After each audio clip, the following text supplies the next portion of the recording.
The last interaction that you and I had was quite, for lack of a better word, aggressive. It was heated. First of all, I want to talk about your song, So Good. I mean, it is quite literally so good. We love it here on Capital. I mean, how did the song come about? Well, thank you, first of all. That means a lot. And also, we're doing the same thing over here in Halsey land. It's so funny. We keep being like, oh, it's so good. Like, we got the first pass of the music video back and we're like, oh, it's so good. We're just like looking at each other with like, you know, the craziest faces, like, it's a thing, you know. It's so funny. And it's funny at first, and then after like a couple weeks of it, you start to be like, it's so good. I'm so glad you guys like it. Yeah, I mean, it was really crazy after the last album, If I Can't Have Love, I Want Power. I was kind of like stumped on what to put out next. You know what I mean? I was kind of like, wow, where do I go from here? I've done a lot of different genres in the past couple years. You know, you guys are so amazing. You've always played so many of the records, no matter what. I had you guys playing a rock country song a couple years ago, so that was really cool. But you know, so after the last record, I was kind of like, where do I go from here? And I think that it kind of ended up happening really naturally. I just wrote like a sing-along kind of levy pop song, and that's just what was like, you know, what I was feeling at the time. And it was a story that I really wanted to tell. You know, it was a lot of people, I feel like, were like, Halsey had a baby. Who is this guy? What's going on? Tell us everything. You know, I had the luxury of kind of getting to go through these stages of life in private a little bit, I guess, during the pandemic, because I was home the whole time. And that was amazing, but it meant I had a lot of catching up to do to tell everybody about what had happened in my life for those past few years. And this song was kind of the beginning of me starting to tell that story. That's so cool. So basically the song, if people listen closely, is all about your partner, Alev, who is a screenwriter. He also directed the music video for So Good. This is what we've been told. Is this correct? Yeah, it's true. It's funny. Great. I asked him to direct the video because we had met a few years ago. He was originally hired by a studio to write a movie about me. And I know what you're thinking, which is, why would they write a movie about you? I don't know either, but I went along with it. I was like, maybe this will be cool. And, you know, of course, surely I assumed that they would write the movie and then it would come out when I was important enough to have a movie, especially because this was like years ago, you know? So I was really just starting out. But, you know, I had met him, and I had met a bunch of writers, and I interviewed a bunch of people, and I don't think I've ever told this part of the story before, which is really cool. Go on. Yeah, I had interviewed a bunch of people, and I was kind of like, I don't know, it was like the most extreme form of dating. You know, you're meeting you're interviewing these writers who are going to tell your story and write your voice and write words that you would have said or will say. So you're like just totally scrutinizing everyone. You know what I mean? Like, do you get me? Do you get me?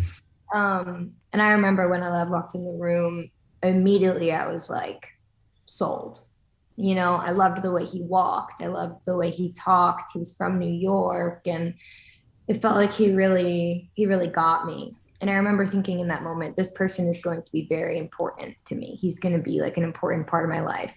But at the time I was just thinking, he's going to write a really cool movie about me. You know, we stayed friends for a while, and he followed me around on tour, interviewing me and asking me all these questions, getting to know all my deepest, darkest secrets. And after a while, I kind of looked at him and was like, you know so much about me, and I don't know anything about you. And I started to interview him back. I have to ask, because obviously you've just come off stage. I'd imagine that, you know, you've had a really good gig and all that sort of stuff. But like, your fan base is pretty cool. Like, they're out there on Twitter. They're like all over the place. Like, how does it feel having that sort of support? Kind of mind blowing. I'm not gonna lie, especially at this stage in my career. You know, I think like this past year or so has been the year where I kind of dissolved that chip on my shoulder, where I used to always feel like I was just starting out and I had so much to prove, and like I just always felt like the new kid on the block. And then I think at a certain point I was like, I'm not the new kid anymore. There's a lot of other new kids, you know. I'm kind of like, I'm here to stay.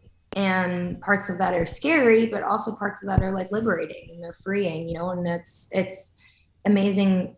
You know, this show, for example, there was like probably 30 people all along the barricade in a room full of like 15,000 people. And I recognized every single one of them. Wow. From the first few shows that I had played here. And if I looked past them, there was more people I recognized, and past them, there was more people I recognized. And it's just really heartwarming sometimes when you see people who've supported you along your entire journey, like no matter who you've become or who you've changed into. And like, I don't know, there's something really amazing about that. I feel like they kind of share with me the most vulnerable parts of themselves. So I kind of feel like I have a responsibility to do the same. You know? 100%. And look, I mean, you speak to your fans regularly, obviously. And am I right in saying that you said that this song would only get released if it went viral on TikTok, right? Yeah. And then I've got here that you said that you said you're going to use TikTok to take over the world via witchcraft. Yes. What does Halsey's world via witchcraft look like? Well, in my ideal world, I guess over here stateside, it definitely looks a lot different. You know, there's like a lot of things that I would change, but I think it's going to probably take a lot more than some magic potions. The you know, the energy and the tenacity of these amazing young people, you know, who are in the crowds and like who have kind of cultivated into this fan base I'm lucky enough to have, you know, and I love them so much for that. But as far as So Good goes, yeah, there was a little bit of a hiccup along the way of putting it out, but as usual, my fans know how to kick a door down. Oh yeah. They did, and Well, they helped me release it, you know. The last interaction that you and I had was quite, for lack of a better word, aggressive. It was heated. So you and I have had an ongoing debate about Robert Pattinson playing Batman, right? Now, this started when it was this is years ago now. This might be three years ago that it was announced that Robert Pattinson would be Batman. And you and I got into a heated debate over whether or not he was good enough to do it. I was unsure. I will admit that. This is a lot of words when you could have just can just say I was wrong. Well, a lot of words. well, Halsey, I may have been wrong. No, don't say may have. Say you were I wrong. may have been wrong. You love You our were Pats. Hey, but the thing is I even tried to DM Halsey to tell her that I was sorry, but she didn't even read it. She blocked you. Yes. Yeah. I'm sorry. Yes, she No, blocked me. it's about right, no, Halsey. she blocked me. She blocked me. I'm so sorry. I did not block you, but I think that here's the thing. I think we agree on most things. Yeah. And I think that sometimes we disagree on superhero films and mercenary, amazing, all-time, very cool, totally nailed it characters in those films. And I think that's okay. I think a healthy friendship for us is disagreeing on some things, you know? Okay, that's fine. And we can both agree that Chris Pratt shouldn't be playing the new Mario, right? Oh, no way. I can't. As an Italian from New Jersey, mm-mm. Oh, agree? we agree. Unbelievable. We agree. We're all friends. Oh, we agree. Yes. We're friends again. Amazing. Halsey, so lovely to chat to you once again. And as I say, congratulations, because we haven't been able to speak since you've become a mum. So congratulations on congrats. everything. I do want to say that. Thank you, guys. And, Thank you so much. And hopefully we'll see you next time you're back in the UK. Oh, yeah. I'll see you guys definitely very soon. I'll be over there in a couple weeks. I'll pop in. I'll say hi. I'll bring donuts or something. Amazing. yes. That sounds great. Everyone, let's hear it for Halsey on Capital Breakfast. Woo, yeah.